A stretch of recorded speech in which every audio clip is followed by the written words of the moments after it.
Alô, Debidas, tudo bem? Aqui é Rafael Campos e hoje, como nosso último episódio, sempre trazendo técnicas diferentes de escrita, e esse é o último episódio do ano, trazendo o Matheus, trazendo o André, para a gente conversar um pouquinho sobre escrita.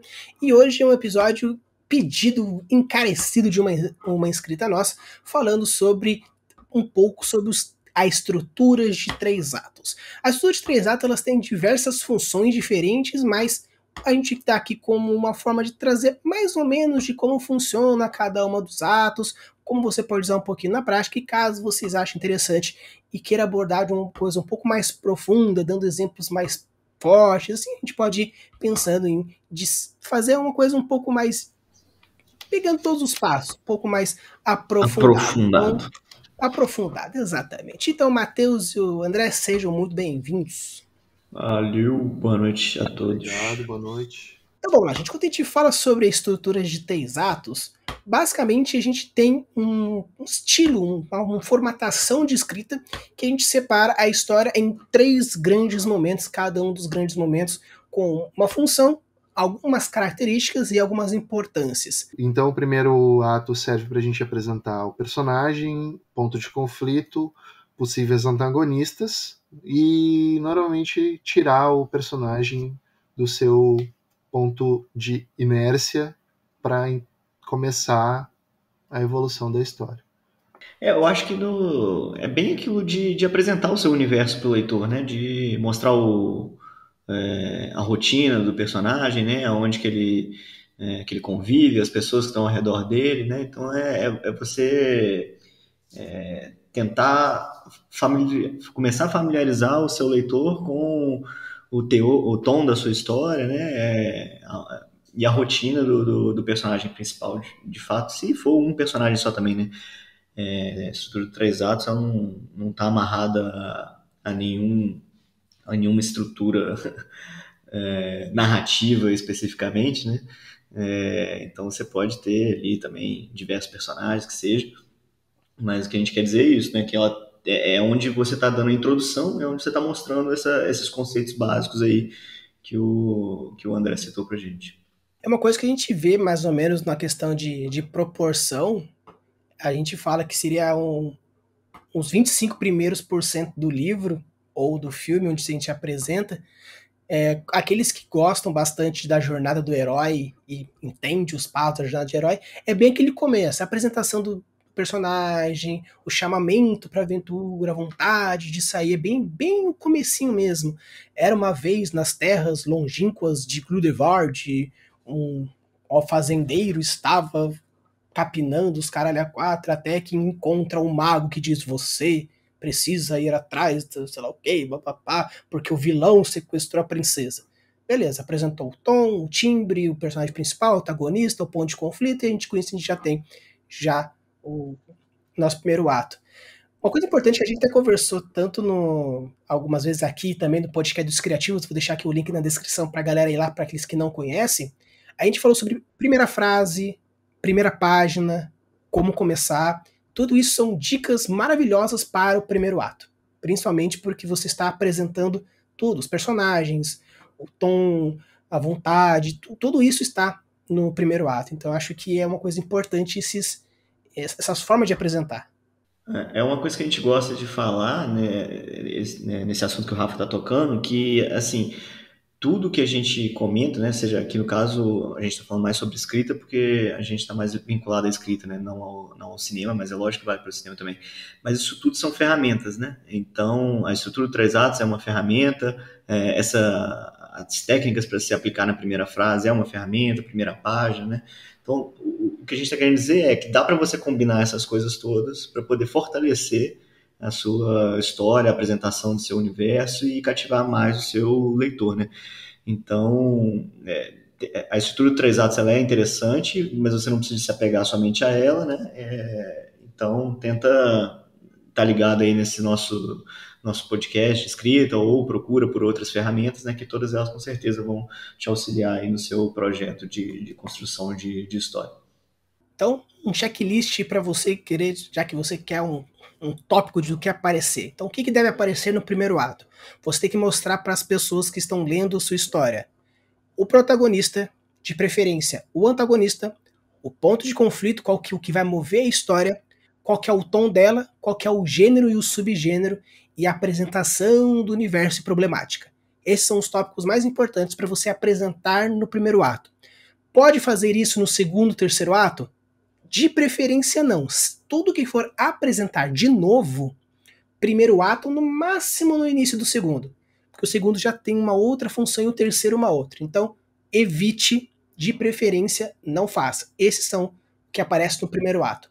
Apresentar personagens no segundo e no terceiro ato, rola bastante uns Deus Ex Machina, rola aí umas resoluções um tanto, né, complicadas, aquelas histórias que você fala, puxa, do nada eles conhecem alguém nos últimos 20 minutos do filme pra entregar a espada mágica. Não.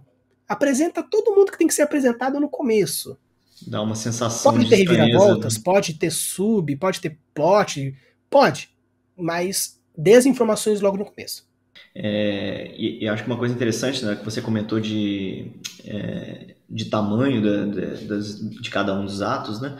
Se a gente for, vamos fazer estipular aí 10, em se tratando de livro, né? Tratando de livro, 10 capítulos, seria então aí na casa dos dois capítulos e pouco, né? O primeiro ato. E aí, como a gente falou, tem que apresentar isso tudo aí, é lógico que você não tem que apresentar um desses por capítulo, não precisa de ficar focando num só, né? A ideia é que você mescle tudo, né? Tá apresentando o protagonista, mostra ele já, como é que se diz, relacionando com o universo, né? Para poder apresentar o universo junto, né? A ideia é englobar tudo nesse primeiro ato, mas não precisa de ficar segregando separadinho e contando. E também é lógico que esses 20, 25% não é lei, né? Nada na escrita é regra, né? Você pode variar a seu gosto. A questão é que você não deve fazer do primeiro ato algo muito prolongado para não perder força aí no segundo ato, que é onde teria maior desenvolvimento da sua história. É possível utilizar uma coisa mais longa como O Senhor dos Anéis, que é subdividido lá em 3 livros e praticamente cada um faz o papel de um ato, mas a gente pode também fazer umas coisas mais sutis e fazer a estrutura de 3 atos dentro de cada um dos 3 livros. Então, se estudar um pouco cada um deles, a gente consegue encontrar essa mesma estrutura em cada um deles e se dividir mais um pouquinho, como originalmente ele foi lançado, cada livro em 2 partes, cada um dos 3 livros que a gente normalmente vê hoje em dia. São, na verdade, 6 livros no total. Depois é que foi... só uma curiosidade sobre o Senhor dos Anéis, né? Depois é que ele foi condensado nessas 3 unidades aí. Então a gente consegue ver bem quebrado isso daí, essa estrutura de 3 atos sendo bem quebrada dentro desses 3 livros. Exatamente. E com isso a gente vai então para o nosso segundo ato. Nosso segundo ato já traz outras funções, já que a gente apresentou todas as informações necessárias mínimas para a galera entender como funciona o mundo, o universo, os personagens, as motivações. A gente vai agora para o segundo ato. O segundo ato é normalmente o 50%, o 50%, 60% da história, porque ele vai mostrar todo o desenvolvimento da trama até chegar quase no clímax, porque o clímax é o ponto de virada para o terceiro ato. Então, o que acontece no segundo ato? No segundo ato acontece diversas coisas, tanto tipo o confronto, a ascensão da aventura, a grande motivação da história, os plot twists, os pontos de virada. Então, em resumo, o segundo ato serve para você. Apresentou o problema logo no começo, no primeiro ato. O segundo ato é o desenvolvimento dele até resolução. No ponto de resolução, a gente já vira pro terceiro ato. Se você abrir uma subplot, uma subhistória do conflito do personagem, é ali que você vai resolver. Apareceu um mistério, é ali que você vai resolver. Apareceu um caos, é ali que você vai resolver. A princesa foi sequestrada, é ali que você vai resolver. Então, o seu segundo ato mostra a resolução da problemática e o confronto, até chegar ao confronto final daquilo que você gostaria de fazer. É porque, igual o Rafa colocou, né, no segundo estão tendo várias resoluções aí, né, mas a resolução final, de fato, a resolução da sua história principal aconteceria só no terceiro, né. Então, essas resoluções que o Rafa estava citando são as resoluções das subtramas criadas no livro, né. Meio que são duas resoluções que a gente está falando, né, uma resolução das subtramas e a resolução da trama principal, que é a que vai chegar aí no terceiro ato pra gente. E a gente tem o grande plot twist evidenciado no meio do segundo ato, para que daí a gente consiga dar mais uma progressão na história, chegar no segundo ponto de plot, que a gente chamaria, que é o segundo ponto de plot que vai dar a virada para o terceiro ato. Vamos dizer assim que para aqueles que gostam da jornada do herói, a primeira queda acontece no segundo ato, que é aquele momento que, vamos pegar um exemplo de filme ou esses anime da vida. Quando o protagonista perde para o vilão pela primeira vez, acontece no segundo ato, porque a vitória final dele acontece no terceiro ato. Então, as primeiras quedas, sabe aquele momento do filme onde o protagonista vai ficar se fudendo o filme inteiro? E aprendendo coisas, e se fode, e aprende, e vira, e resolve, e tal, e faz, e treina, isso, cara. Então, tudo isso vai. Se, por acaso, o protagonista vence do antagonista no segundo ato, provavelmente vai acontecer alguma coisa que a verdadeira vitória vai acontecer no terceiro ato. Ou o filme vai ser uma merda. Isso é uma coisa que eu tenho quase certeza. Se resolver o problema na metade do filme, ou o filme vai ficar um lixo, ou tem alguma coisa aí. Ou é um plot twist danado, né? Porque normalmente quando tem alguma coisa desse tipo aí, ou realmente, que nem o Rafa tá falando, e a história é uma porcaria, ou tem uma outra história embutida nessa que o vilão e o herói se juntam para destruir um mal maior. Aí também pode ser uma bosta, né? Sim, tudo depende, né? A mesma coisa ruim pode ser boa se bem trabalhada, né? Mesmo assim, fugiu da estrutura que a gente está apresentando, não necessariamente vai ser ruim se ela for uma coisa bem trabalhada. Né? Só não ponham Deus Ex Machina na história de vocês. Exato. Não me apresentem um personagem no final, um personagem importante no final. Uma pedra mágica que resolve todos os problemas da história, né, no terceiro ato, que daí a história vai ficar ruim mesmo. E não apresente a segunda forma do vilão também no segundo ato. Matou o vilão, e agora o que eu faço? Ele tem uma segunda forma. Tinha alguém maior por trás dele. Se você colocou sinais durante a história do tipo, o vilão falando com alguém nas sombras, o vilão mostrando que tem alguma coisa ali ou aqui, beleza. Você já está dando sinais do segundo ato, no primeiro ato, que existe uma outra plot maior que ainda vai ser resolvido, como o André falou, né? Depois o vilão se junta com o protagonista para vencer o real final. Mas não, entendeu? Apresentar um vilão logo no finalzão do final do segundo ato. Lembra que a gente falou? Apresentar problemáticas no primeiro ato. Caso queira fazer foreshadowing, colocar sementinhas, as promessinhas e ir fazendo aos poucos, beleza. Mas meter um personagem novo do nada no segundo ato, não, porque na verdade o príncipe...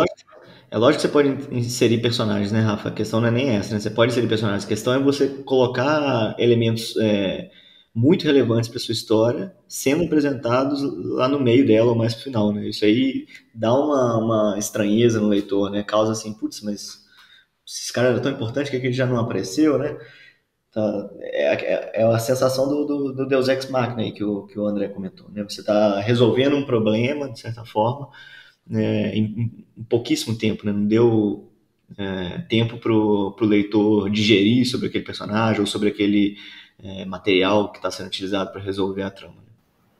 E isso a gente está falando da versão final da história, porque a gente pode muito bem pensar numa solução legal que se apresenta na nossa mente só quando a gente já está escrevendo a metade do livro. Mas daí o que você faz? Com certeza. Volta e joga a sementinha lá atrás. Pendura a lanterna, como o Ângelo costuma falar, ou coloca... faz o foreshadowing direitinho e vai plantando as coisinhas para que ela apareça no momento certo, né? O problema do Deus Ex Machina é a resolução abrupta. Esse é o problema, é a resolução abrupta. Porque se você colocou as sementinhas e o seu leitor não pegou e sentiu o Ex Machina, a culpa é dele. Então tem um pouco de sua, né? Que você poderia dar uma reforçada. Mas se você fez, colocou coisas mistérios, os seus leitores beta falaram, não, pô, legal, peguei, sei lá o quê, e uma pessoa não se sentiu traída por causa do Deus Ex Machina, aí já é a culpa da pessoa, que você fez o seu trabalho. Mas aquela coisa, um Sherlock Holmes estupidamente esperto, sem nenhum tipo de pista, aí é fácil resolver os mistérios com a ajuda do escritor, né? Tipo, não, porque ele percebeu que não sei o que, aí você vai lá, aí você animado volta pro capítulo 3 para procurar as pistas que você deixou passar e o autor não deixou lá, ou seja, só o personagem mesmo pegou, e você fica a ver navios. Não trate seu leitor como uma pessoa burra, por favor. E também não trate ele como um vidente com bola de cristal. Ele não sabe o que passa na tua cabeça. Escreva o que tá na tua cabeça. O terceiro ato aí, acho que a palavra-chave é resolução, né, para ele. É ali onde vai ter a conclusão aí da sua história, né. Provavelmente onde tem o último confronto aí com o seu antagonista, né. Se existir um antagonista físico como pessoa, de fato, né. Claro que existem diversas formas de você criar antagonista, mas enfim, acho que aí já é papo para outra viagem também. Mas acho que o mais importante é a resolução e o fechamento dessas tramas abertas, né? Claro que a gente tinha comentado que no segundo ato as tramas que você foi criando você vai fechando ali também, mas a trama principal ela tem que ser fechada aqui agora, né? Então, talvez o mais importante do terceiro ato seja não deixar pontas soltas, né? Se você deixou de fechar alguma ponta aí para trás, aqui é o momento, né? Tem que concluir tudo, não deixar nada aberto, para não deixar o seu leitor com aquela sensação, putz, mas aquilo ali que você apresentou não serviu para nada, aquilo lá que foi discutido, né? Não teve utilidade e tal. E aqui eu acho que entra até um comentário mais voltado para o pessoal, entra talvez o meu maior problema com a estrutura dos três atos, né? Porque, de fato, na estrutura dos três atos, ele clama muito por isso, né? No terceiro ato, na questão do encerramento, do fechamento, de mostrar como o herói ficou após, né? Como foi o retorno dele para sua rotina, né? A rotina alternada agora, né? Depois que ele volta da vitória, ou enfim, como você concluiu a sua história, depende. Mas aí a questão pessoal, no caso, é que eu sou um cara que gosto de deixar finais em abertos, entre aspas. Eu tenho uma ideia na minha cabeça aqui do que eu escrevi, mas eu gosto de deixar o leitor ter opções de concluir e de refletir sobre aquilo da maneira que ele achar melhor também. Então, eu sou um cara que, às vezes, não me pego muito prendendo a estrutura do três atos, e como a gente comentou também, não é obrigatório isso para ninguém, né? Você pode utilizar de diversas técnicas, e tem aos montes na internet, técnicas para estruturar a sua história, e nada impede também de você usar parcialmente a estrutura do três atos, né? Por que não criar ali, fazer a introdução apresentando todo mundo, abrindo e fechando as subtramas aí ao longo da sua história, mas ao final não concluir ela muito bem nítida, muito bem definida, e deixar aberto, como eu gosto de fazer, para os leitores terem sua interpretação sobre aquele enredo que você criou, né? Isso aí, é claro, depende, vai de cada um. Talvez seja até interessante o Rafa e o André aí darem opinião sobre eles com essa relação com a estrutura de três atos, de fato. A parte do terceiro ato, eu não vou ficar repetindo, obviamente, o que o Matheus falou e nem o que o Rafa vai falar, mas o que eu enxergo é que tem, além da questão da resolução do clímax, é um momento em que a gente pode usar uma coisa que eu acho muito legal e que eu uso em algumas das minhas histórias, que é a cena espelho, que é aquele momento em que tu coloca uma cena muito parecida ou praticamente igual a uma cena que abriu a história ou que aconteceu antes, mas que tenha total relação com a história como um todo. Eu tenho uma história que começa e termina com a mesma frase, mas em contextos completamente diferentes. Então, fechar a história com uma cena espelho é uma coisa bacana também. Não precisa ser a última frase, mas pode dar um impacto sendo, né? Sim. E aí entra no que a gente comentou mais cedo, né? É a questão do mesclar ferramentas, né? A estrutura do Três Atos é uma ferramenta importante, interessante para estruturar a história, e a estrutura e a ferramenta da cena espelho, né? Que é essa que o André está citando, a gente também tem provavelmente algum podcast falando sobre isso, mas ela o que o André está propondo aí é fazer a combinação, né? Usar a cena espelho no primeiro e outro no terceiro ato, né? Que dá um impacto legal pro... A escrita é a soma de técnicas. Existe, obviamente, que tem algumas técnicas que podem ser um tanto antagônicas. Eu quero desenvolver X e Y. Às vezes pode ser um tanto antagônicas, dependendo. Mas quando a gente fala sobre ferramentas de escrita, elas são formas de se fazer. Então você consegue sim mesclar diversas. Cena espelho, potente primeira frase, o mais, estrutura de 3 atos, jornada do herói. Tem diversas técnicas e ferramentas que você pode utilizar, diversas. Isso para desenvolver plot. Ainda também tem técnica para desenvolver personagem, world building, formas que um mescla no outro, técnica de escrita, de plot que fortalece personagem, que fortalece... Escrita é a soma de técnica, e quanto mais técnicas diferentes, melhor é a forma de imersão e desenvolvimento de história. E acredito que para mim o terceiro ato, ele se resume em clímax e desfecho. Então se por acaso para você vencer o vilão final não é o seu clímax, mas sim a consequência da morte dele, você pode matar o seu antagonista na metade. Porque o clímax é a consequência disso. É o cara chegar lá e ver que, na verdade, o vilão era o que salvava de um mal maior, que agora a Terra se fudeu, porque ele que era a barreira que segurava o negócio. Aí o clímax é essa descoberta e o desfecho é os White Walkers vindo matando geral todo mundo porque o vilão que segurava eles de alguma forma. Então, assim, o que eu até vejo que o Matheus comenta assim, do estudo de 3 atos é que o desfecho pode ser um final aberto. Só que, pelo amor de Deus, gente, final aberto não significa não ter final. Tá? Tem final. Só que ele é feito para mais do que uma interpretação. Porque simplesmente acabar com o personagem olhando pra câmera e falando escuridão. Isso não é caralho de final aberto. Isso é uma porra de não ter final. Entendeu? Porque você não cria essa conexão, esse escuridão com a história, com a plot, com o que cacete. É a justificativa do diretor roteirista para ter o filme 2. E você falar que, é que eu deixei uma margem aberta. Não, você fez a merda de um final ruim. Então, a dica para um terceiro ato que a gente traz é: depois que já fechou todas as subplots durante o segundo ato, foi resolvendo os problemas, na terceira você fecha totalmente aquilo que você se propõe, e o desfecho, a conclusão daquilo. Se é a jornada do herói, voltar feliz para o condado que matou o anel, né, destruiu o anel, felizão, matou Sauros, caralho a 4.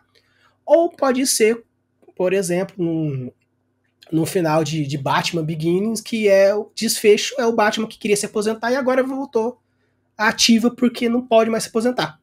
Então, assim, finais sem uma conclusão são ruins. Finais abertos com possíveis interpretações, aí é um terceiro ato que é interessante. Então fica a dica nossa para aqueles que querem utilizar o terceiro ato como uma ferramenta de estruturação de história: apresenta tudo que você tem que apresentar no primeiro ato, desenvolve tudo que você precisa desenvolver e feche as microtramas. Chega no final, você fecha a trama final e o desfecho disso. Se é a volta para casa, se é o final do mundo, se é um final ambíguo, aí vai de você. Mas esses são basicamente para aqueles que querem fazer uma estrutura de 3 atos como organização de texto. Mas também é possível usar a estrutura de 3 atos também para fazer uma revisão do seu texto e também para analisar textos do colega ou até mesmo os seus, dependendo do jeito que tá. Agora, como isso é mais uma utilização formal, individual de cada um, depende muito do que eles gostam ou não de usar o terceiro ato, então fica um pouco mais pessoal. Então, André, como que você utiliza a estrutura dos 3 atos, de uma maneira geral, assim? Utiliza, não utiliza? E se utiliza como? Eu utilizo, sim. Como eu falei, eu gosto sempre de iniciar todas as minhas tramas no primeiro ato. Desenvolvimento do segundo ato sempre pode ou não ter uma trama fechada, iniciada e fechada dentro dele. Eu acho que tem uma história minha que eu fiz isso. E por fim, no terceiro ato, que nem eu falei, joga toda a finalização da história, pode fechar várias tramas, como por exemplo o Senhor dos Anéis no filme, eles fecharam 4 finais diferentes no final, praticamente, né?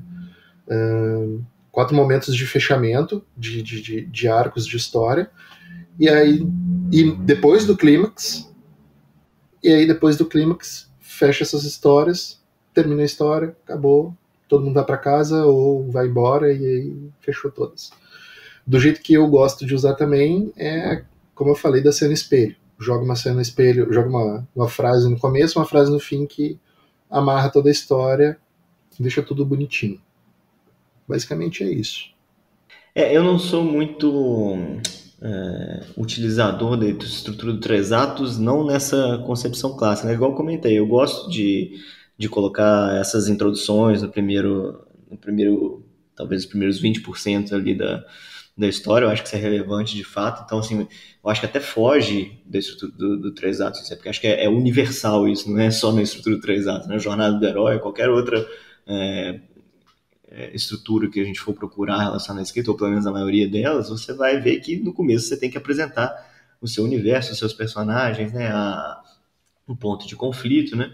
Então, nesse sentido, eu aplico de certa forma a estrutura do 3 atos, mas é uma estrutura que é universal nesse caso, né? Não está presa somente à estrutura do 3 atos, né? Mas eu acho que ela tem todo a sua importância, todo o seu valor, né, nessa questão que o Rafa comentou, da questão da revisão, seja da sua própria história ou das histórias que você estiver revisando para amigos, né, ou se você for um revisor de fato para pessoas que estiverem te contratando, né, você consegue, vamos dizer, você leu ali a história da pessoa e alguma coisa te incomodou, você não sabe o que foi, né, às vezes a falha está justamente nesse furo, entre aspas, da estrutura dos 3 atos, né? Às vezes a pessoa apresentou um personagem lá na frente, né, que é relevante para a história, né? Às vezes ela tá abrindo o subtrama lá no terceiro ato, né? Então, assim, são coisas que ela te serve de ferramenta como diagnóstico, né, que a gente gosta de dizer, né, para detectar problemas nas histórias que a gente tenha criado meio que sem estrutura, em princípio, né? Então, eu enxergo a estrutura dos 3 atos mais útil para mim dessa forma do que para preparar e começar a escrever um texto, de fato.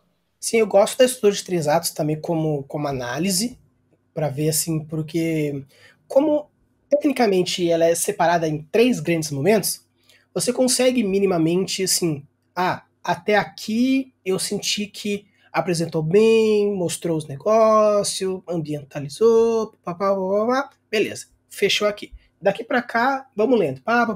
Desenvolvimento. Tá lá perto do 9º capítulo, capítulo 10 é o final, e não chegou no clímax ainda. Aí chega em um capítulo, aquela correria, desenvolve lá. Eu já li histórias que a trama ela ficou até assim, faltando 12 páginas para acabar o livro, não tinha chegado no terceiro ato, e o terceiro ato minúsculo acho que tinha umas 12 páginas, só teve o terceiro ato inteiro, mas foi tão bem feito que ele foi para cá do chapéu as porcentagens, porque ele tinha 15 capítulos e no 15º capítulo, na metade dele, que acabou o terceiro ato, que começou e acabou o terceiro ato. Mas foi assim, tudo se fechando de uma tal forma que você fala, caramba, por quê? Porque ele montou um primeiro ato e um segundo ato muito bem feito, ele só foi amarrando no final. Então eu gosto de usar bastante como análise e também, como o Matheus comentou, de revisão, para saber, meu primeiro ato, meu primeiro pedaço da história está um tanto confuso. Será que é um problema de falta de apresentar isso, aquilo, aquele outro? Então, eu também não sou muito fã de utilizar a estrutura de 3 atos porque eu mesclo um pouco o segundo com o primeiro, porque eu já gosto de começar a apresentar algumas subplots e algumas resoluções também, um pouco aqui, um pouco lá, porque o que a gente sempre bate o martelo também, tanto aqui, aqui no Craftando, quanto nos Criativos no podcast, é que você conhecendo bastante a técnica, sabendo exemplos, ver como funciona, aplicando, você sabe onde você pode mudar um pouco aqui, mudando um pouco ali, porque você entende o princípio dela. O princípio do ato de 3 atos é apresentar, resolver e concluir. Beleza. Entendeu a essência disso? Show. Então dá para ir empurrando mais para cá, mais para lá. Uma coisa aqui, uma coisa lá. E fazendo essas mudancinhas. Uma coisa que eu lembro que o Ângelo comentou comigo, né, um tempo atrás também, que eu comentava, quando eu tava falando, pô, eu não uso muito, quando eu vou planejar minha história, eu não fico muito me apegando à estrutura do 3 atos para planejar e tal. Aí ele falou um negócio que eu achei muito interessante, que é assim, cara, a estrutura do 3 atos, ela tá tão impregnada em tudo que a gente consome, seja livro, seja filme, seja série, que às vezes a gente meio que já, quando vai escrever sem planejar ela, de fato, a gente já meio que faz por osmose, vamos dizer assim, né? A gente já está tão enraizado com aquilo na nossa mente, né? A gente já sabe que no começo a gente apresenta personagens, que depois a gente vai abrindo e fechando tramas, né? E lá no final a gente faz o conflito final e tal, e vai no desfecho das histórias. Então, acaba que quando você vai fazer, você meio que já faz ela por intuição. Você não, às vezes acontece, não pode ser que não aconteça com todo mundo, mas às vezes acontece de você estar planejando, de estar escrevendo a sua história sem planejar em cima da estrutura de 3 atos, você está, de fato, escrevendo 3 atos sem perceber. Eu queria só aproveitar, não sei como é que tá aí, Rafa, você tem alguma outra coisa planejada, mas eu queria aproveitar para deixar uma indicação, um livro aqui, nacional, Como Escrever Histórias, é do Raoni Marx, não sei se está aparecendo aí direito aí na tela. Raoni Marx, ele é um quadrinista, ele trabalhou acho que na Cartoon Network também, então assim, ele tem um canal no YouTube também, é bem humorado e ele faz com os vídeos dele com o próprio desenhos dele também, assim, para ir ajudando a ilustrar, é divertido e legal de aprender vendo como ele ensina. Então, fica a dica aí. Esse livro aqui, ele trata diversos assuntos, ele mescla um pouco a jornada do herói com a estrutura dos 3 atos, ele fala de criação de personagem, fala de criação de antagonista também, né? Então acho que vale a pena. Beleza, vou deixar aqui tanto o link na descrição do canal do cara, e caso eu ache o livro para vender alguma coisa, também deixo, mas um nome vai estar aqui aparecendo para vocês, caso vocês achem interessante. Porque tudo isso é desenvolvimento, é técnica, e aquilo que os dois comentaram de você, aos poucos, eu não uso muito a estrutura de 3 atos, mas no final acabou tendo. Mas para que isso aconteça, você precisa ler bastante para que você incorpore essa estrutura de 3 atos no seu arcabouço mental, porque você fala, eu já li bastante, então você sabe mais ou menos como autores diversos apresentam personagens, apresentam problemáticas, resolvem coisas, fazem o desfecho. Porque falar assim, quero ser escritor, e você não lê? Não tem como, né? Acho que a principal característica do escritor é ser leitor, né? Isso aí acho que não tem muito como fugir, não, né? Assim, não tem como você colocar uma criança que acabou de nascer no mundo para fazer um negócio que ela não sabe fazer. Ela tem que aprender, ela tem que ver alguém fazendo, né? Tem que praticar, né? Então, a leitura é importantíssima nesse quesito aí. Tanto de histórias narrativas, né? Ficção, quanto de histórias de técnica, teoria também. Tudo válido. Então, pessoal, essa foi a estrutura de 3 atos. A gente trouxe um pouco do nosso conhecimento, obviamente, daria para falando bastante mais coisas, mas a gente entraria muito na profundidade técnica de cada coisa, de cada estrutura, e com isso ficaria um tanto mais específico ou até mesmo complexo para trazer logo na primeira vez. Caso vocês achem legal e queiram saber mais sobre alguns outros passo a passos, tanto vocês podem ir no Criativos, no nosso podcast, que eu vou deixar aqui embaixo, porque a gente vai voltar com tudo no que vem também, com bastante coisa legal.